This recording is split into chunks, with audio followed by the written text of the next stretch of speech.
City news वसा जनसेवेचा।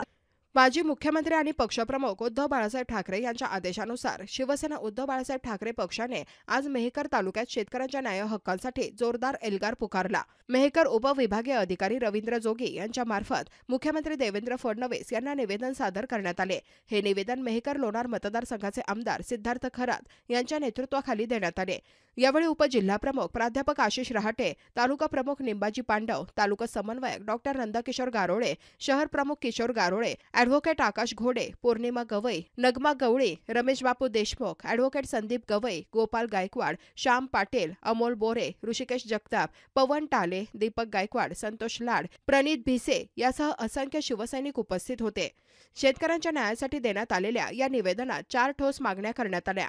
तत्काळ ओला दुष्काळ जाहीर करावा, शेतकऱ्यांना कर्जमुक्त करून 7/12 कोरे करावे, थकीत वीज बिलांची माफी करावी, प्रति हेक्टर 50,000 रुपये नुकसान भरपाई द्यावी। या मागण्यांची तत्काळ पूर्तता न झाल्यास राज्यभर तीव्र आंदोलन छेडण्याचा इशारा शिवसेनेनं दिला आहे।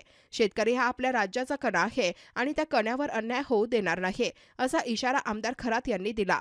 मेहकरात शिवसैनिकांच्या घोषणांनी वातावरण दणाणून गेले असून शासनाच्या कारभारावर संतप्त शेतकऱ्यांचा रोष स्पष्टपणे उमटला आहे। या आंदोलनामुळे मेहकर तालुक्यातील शेतकऱ्यांच्या प्रश्नांकडे शासनाचे लक्ष वेधले गेले आहे। जितेंद्र कायस्थ, मुख्य संपादक, सिटी न्यूज। बातम्या व जाहिरातीकरिता संपर्क मोबाईल क्रमांक 9822 72 0784।